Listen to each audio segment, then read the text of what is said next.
Okay, and for our next lesson, we are lifting tons and skeletons. Nice little pun there. This is the first lesson in the Skeletal lab. So being in space versus Earth, what do you think is a key difference between living on Earth and in space? Click on the pictures to find out. Being in space can be very different from living on Earth. How come these astronauts aren't falling to Earth? What is attached to this astronaut's spacesuit? Why does he or she need that? Jumping high on Earth can be pretty hard. Why is that? Why are these guys falling? I think the big thing that connects all of those would be gravity. Cool. Turns out, is there gravity in space? Contrary to what many believe, astronauts orbiting the Earth do experience the Earth's gravitational pull, although slightly weaker. So why do they look like they're weightless? Turns out the astronauts, the space station they're in, and all the contents aboard are falling at the same rate towards Earth. They don't crash down to Earth, however, because their ship is traveling so fast, the fall matches the curvature of the Earth. See the image. This phenomenon creates an environment called microgravity, which causes objects to float around in weightlessness. So here we go, microgravity. The aircraft is being pulled down by Earth, but it's moving forward so that it's essentially creating its own little environment.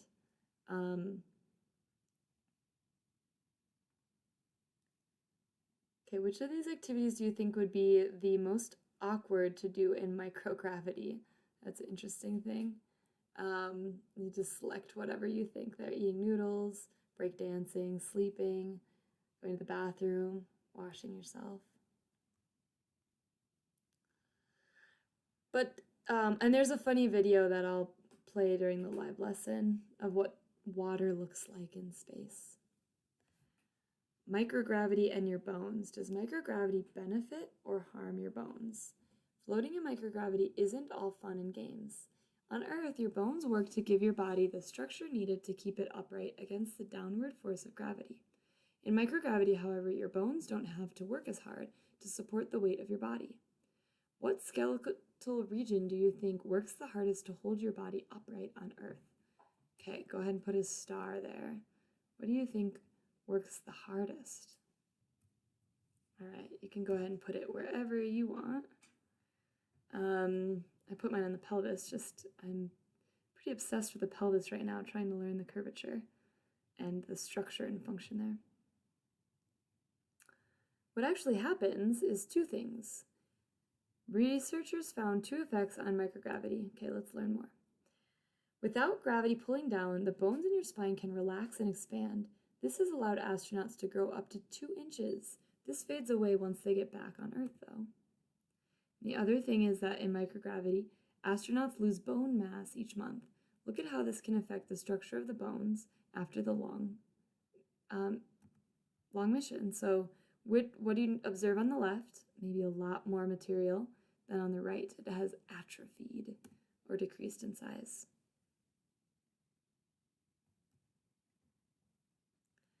Building and breaking down bones. Why do your bones get weaker when there's less pressure on them? Let's take a look at some of the cells we've extracted from a piece of bone.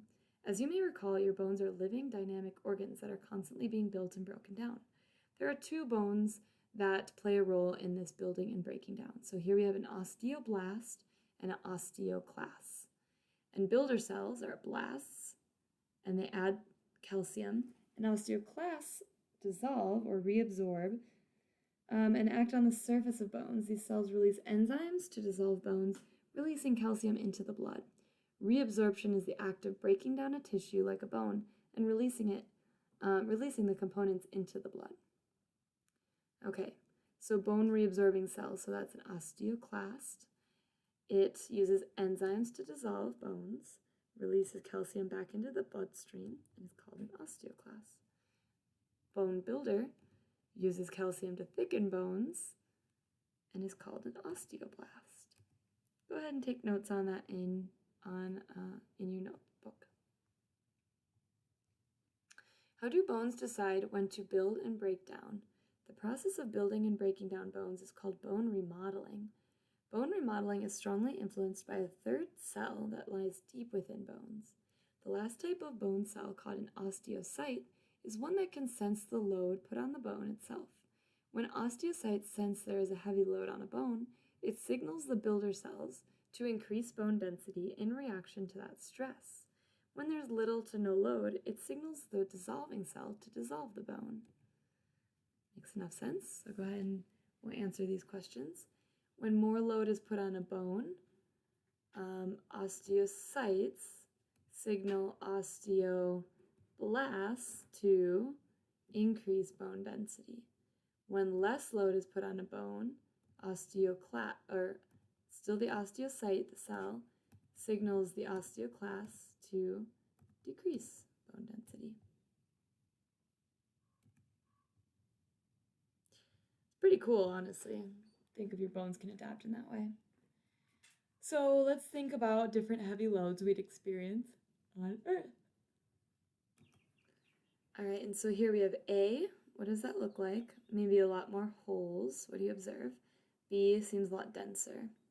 So it seems like B is probably Jake. And then Rami is probably A. He's been on bed rest. Okay, which are the best? Okay, so since bone cells can respond to increasing load, it's no surprise that bodybuilders and athletes who have to lift heavy weights have thicker, larger bones. At the same time, those who put less stress on their bones, such as those on bed rest, experience bone loss due to the lack of load on their muscles. Which phrase best matches the relationship between load bearing and bone density? Probably use it or lose it. And then here it says, did you know, according to a study in Nature, scientists have found a 1% decrease in bone mass in subjects who sat for more than 6 hours a day. Why do you think that might be? Oh gosh, makes me kind of think, how often do you sit during the day? Especially with online school. And here it says, if your bones aren't doing their job of supporting the weight of your body, you can cause an increase in activity of osteoclasts, which break down the bone. This phenomenon will have a greater effect on longer astronauts who are exposed to microgravity. Why do astronauts lose so much bone mass while in space? Based on what you learned about the response of bone to loading, what is one explanation you can draw about the bone loss experienced by astronauts in space? So let's match each description. Astronauts experience weightlessness due to microgravity. Reducing load leads to more osteoclasts dissolving the bone. And dissolving too much bone can lead to weaker bones. All right, so why does the bone loss occur in these particular areas? Click on the picture to zoom in. All right, so here we have percent bone loss per month. 0 is no bone loss, and 1 would be a gain. And then, oh, it's cool, you can see the astronaut's suit. Oh, wow, so yeah, pelvis did receive the most bone loss here. That's pretty interesting. We'll talk about that in the live lesson. Why do you think bones such as the pelvis and femur lost the most density? What do those bones normally feel on a daily basis? Oh gosh, let's figure out where all that bone goes to. The calcium from dissolved bones travels through the blood. When there is a lack of load on bones, osteocytes deep within the bone tissue signal bone reabsorbing cells to dissolve bones. Dissolving bones, which are made of calcium, release a lot of calcium back into the bloodstream. By the time this excess calcium reaches the kidneys, where blood is filtered, it can accumulate and cause kidney stones to form. Granted, this only happens when not enough water is consumed, and every precaution is taken to make sure this doesn't occur in flight. Kidney stones are removed either through surgery or must pass through your urinary tract. I just had a friend who got a kidney stone removed, so this is a good reminder. Drink lots of water. Oh, this says eat fat. It's kind of funny because eat good fat. This is a ghee jar, but it's just reused. But I just got some regular old water in there. Okay, back to it.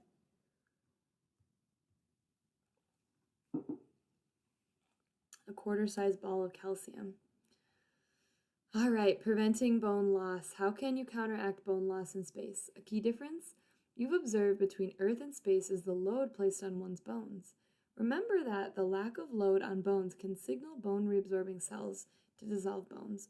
Which of the following might be useful for you to institute to counteract this problem? Weightlifting in space, eating a healthy diet, or sleeping a lot? What do you think? Probably those two are good, but weightlifting is a good thing to do, even in microgravity. Okay, the importance of exercise. Why should you exercise to be useful to your crew on a 2.5-year mission to Mars?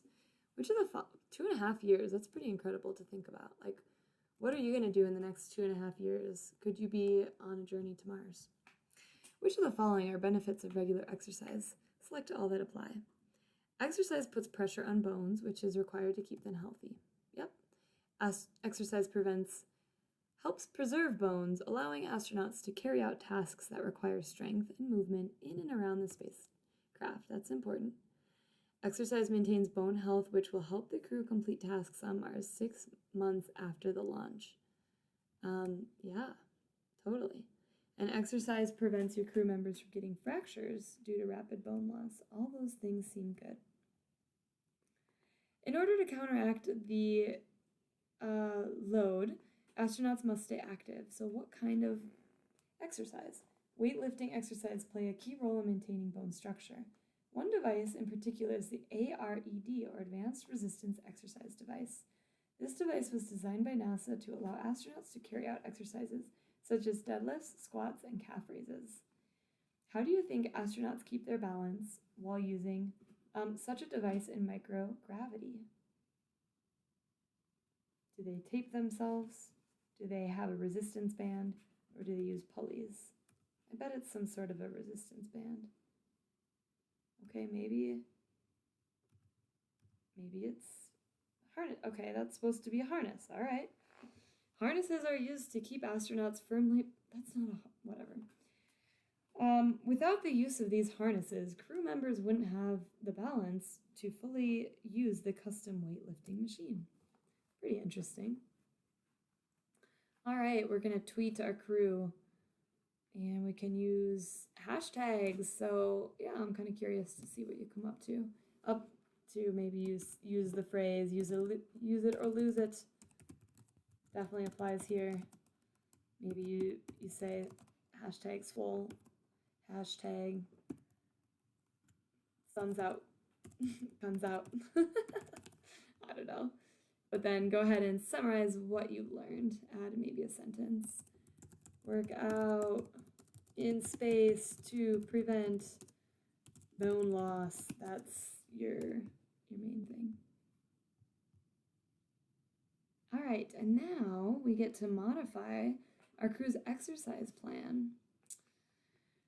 So we can go up to this My Mission. We're going to select a crew of 4 astronauts. I think we did that already. Estimate a daily total exercise time goal on the health tracker. You can put down 100 minutes for now. You'll learn more about this value in another lesson. Okay, so exercises. Exercise A. Here's a routine that's going to push our bodies to the limit. Maybe some cardio, 45 minutes, and a little bit of resistance training. Dumbbells has more resistance than cardio. Here we have flexibility. It's good stretching, maybe breathing while you stretch. Increase the amount of oxygen going to your blood and also allow you to get deeper into your stretches. Bikram Yoga. It's like a yoga in a hot room, and it moves through a series of postures twice. Can you think of why you might want to do that twice? 60 minutes of flexibility, resistance. Sometimes not necessarily cardio, but yeah, it's a good thing to do. But doesn't include resistance, which is what we're really looking for. Here, intensity, beta. I don't know what that is. Balance. Maybe that includes like some warrior threes. You guys know you are on one leg trying to balance. See, maybe after this lesson, can you just stand up on one leg and balance? Or do a pistol squat. That's kind of fun. Old school, full body dumbbell workout. Has great reviews in earth-based trials. That's funny. So that's just like maybe bench press, shoulder flies, overhead lift. I am curious as to how you guys work out. Oh, we have more. All right, what else we got? Run for it. You can go running. How many of you guys like to run? Pumped up. You can schedule all of that. So I think what you're trying to do here is just schedule in at least 105 minutes here, and you can edit by moving it up. So at least 100 minutes. Cool. Set that, and then you can add these into your schedule if you want.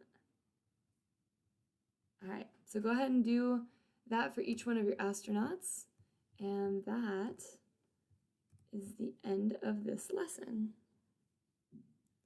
And make sure that they have 50 minutes of resistance exercises every day. Cool. All right, have fun. We'll take a break here, do some exercises. Maybe do some of your own exercises, right? Just like get up out of your chair. Here we are. That's making Coyote want to do something.